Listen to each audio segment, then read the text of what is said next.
Hello friends, இன்றைக்கி வந்து நம்ம நரேஷ் கௌஷி சேனலில் வந்துட்டு என்ன விலாக் பார்க்க போகிறோம்னா ஆலு பராத்தா வந்து செய்கிறது தான். ஸோ எப்போ போல் நம்ம சப்பாத்திக்கு வந்து மாவு பிசைகிறது உங்களுக்கு எல்லாருக்குமே தெரியும். ஸோ அந்த மாதிரி பிசைஞ்சு வச்சுக்க வேண்டியது தான். ஆலு பராத்தா வந்துட்டு செய்கிறது ரொம்ப ஈஸி தான். சப்பாத்தி நம்ம செய்கிறோம்ல அதே தான். ஆனால் உருளைக்கிழங்கு மட்டும் அது உள்ள ஸ்டஃபிங் வச்சு நம்ம உருட்டி எடுக்கணும், வேறு எதுவுமே கிடையாது. ஆனால் கொஞ்சம் மாவு மட்டும் கொஞ்சம் சாஃப்டாக முன்னாடியே பிசைஞ்சு வச்சுக்க வேண்டியது தான்.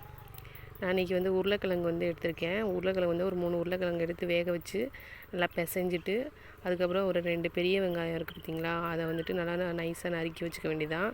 நறுக்கி வச்சுட்டு நம்ம உருளைக்கிழங்கு கூட சேர்த்து மேஷ் பண்ணணும். அது கூட சின்ன பொருள்லாம் ஆட் பண்ணணும். அது என்னென்னா ஜீரகம், உப்பு கொஞ்சம் போட்டுக்கணும். அதுக்கப்புறம் தேவையான அளவு மஞ்சத்தூள், அதுக்கப்புறம் வந்துட்டு மிளகாத்தூள், வெறும் மிளகாத்தூள் கொஞ்சம் சேர்த்துக்கோங்க. அப்புறம் கொத்தமல்லி வந்து சின்ன சின்னதாக கட் பண்ணி போட்டுக்கோங்க.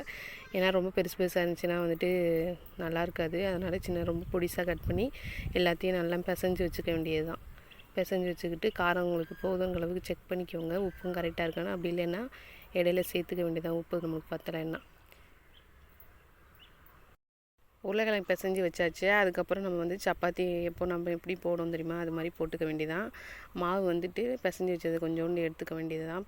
இது சப்பாத்தினா வந்துட்டு நம்ம ஓரளவு மீடியம் சைஸில் போடுவோம். ஆனால் இது கொஞ்சம் நல்லா கனமாக போடணும். ஏன்னா உள்ள ஸ்டஃபிங் வைக்கிறனால அந்த ஸ்டஃபிங் வந்துட்டு வெளியில் வந்துடும். அதனால் கொஞ்சம் நம்ம சப்பாத்திக்கு எடுக்கிற மாவோட கொஞ்சம் எக்ஸ்ட்ராவே எடுத்துக்கலாம். சப்பாத்தினா நம்ம 3 நாள் சாப்பிடுவோம்ல, பட் ஆனால் இதுக்கு வந்து ஒரு 2 சாப்பிட்டா கூட போதும் நல்லா. ஏன்னா உருளைக்கிழங்கு இருக்கனால நம்மளுக்கு அவ்வளோ சாப்பிட முடியாது. 2 இல்லைனா 1, குழந்தைங்களா இருந்தால் 1 பாதி அவ்வளோதான் சாப்பிடுங்க. ஸோ அதனால் சப்பாத்தி உருட்டுற மாதிரி உருட்ட வேண்டியது தான். உருட்டிட்டு அதை வந்துட்டு கொஞ்சம் உருட்டி எடுத்ததுக்கப்புறம் நம்ம அந்த உருளைக்கிழங்கு மசாலா இருக்குது பார்த்திங்களா, அதை உங்களுக்கு எவ்வளோ வேணுமோ அந்த சப்பாத்தி அளவுக்கு தகுந்தாப்பில் எடுத்து உருட்டி உள்ள நடுவில் சென்டராக வச்சுட்டு, நம்ம இந்த மோமோஸ்க்கெலாம் மடிப்போம்ல, மடித்து அந்த மாதிரி கொஞ்சம் கொஞ்சமாக எடுத்து அப்படியே சுருட்டி ரவுண்ட் ஷேப்பில் கொண்டு வந்துடணும். ரவுண்ட் ஷேப்பில் கொண்டு வந்துட்டு அதை நல்லா மெதுவாக ரொம்ப டைட்டாலாம் ப்ரெஸ் பண்ணக்கூடாது. நல்லா சாஃப்டாக வந்துட்டு ப்ரெஸ் பண்ணி அந்த உருளைக்கிழங்கு வெளியில் வரக்கூடாது. நல்லா மாவெல்லாம் உருட்டிடணும். ஃபுல்லாக கேப்பே இல்லாமல் ரவுண்டாக உருட்டிட்டு, அதுக்கப்புறம் நம்ம தேய்க்கிற கல்லில் வந்து மாவு போட்டுக்க வேண்டியது. ஏன்னா ஒட்டக்கூடாதுல்ல, ஒட்டாமல் இருக்கிறதுக்காக மாவு போட்டுட்டு, அதுக்கப்புறம் வந்து கையை வச்சு லேசாக ப்ரெஸ் பண்ணி விடுங்க.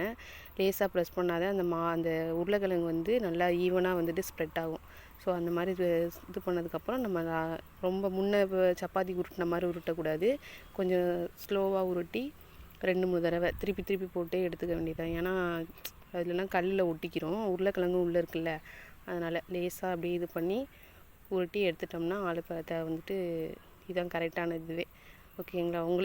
இதை விட கொஞ்சம் பெருசாகவும் போடலாம், பட் நான் இந்த சைஸில் தான் போட்டிருக்கேன். அதுக்கப்புறம் நம்ம வந்துட்டு தவாவில் போட்டு எடுக்க வேண்டியது. இது மாதிரி முன்னாடியே நம்ம சப்பாத்தி உருட்டி வைக்கிறோம்ல, அது மாதிரி உருட்டி வச்சுக்க வேண்டியதுதான். அதுக்கப்புறம் இது வந்துட்டு ஆயில் சேர்க்கக்கூடாது. இதுக்கு வந்து பட்டர் சேர்த்தா தான் நல்லாயிருக்கும். ஸோ பட்டரை வந்துட்டு கல்லில் முன்னாடி கொஞ்சம் போட்டுட்டு நம்ம சப்பாத்தி போட்டு திருப்பி எடுப்போம்ல, அதே ப்ரொசீஜர் தான்.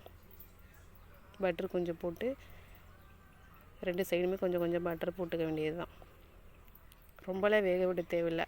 நம்ம எப்போவும் சப்பாத்தி ஒன்றை, ஏன்னா ஆல்ரெடி நம்ம மசாலாலாம் வேக வச்சது தான். அந்த உருளைக்கிழங்குலாம் நம்ம ஆல்ரெடி வேக வச்சது தானே, அதனால் நம்மளுக்கு சப்பாத்தி மட்டும் வெந்தால் போதும்.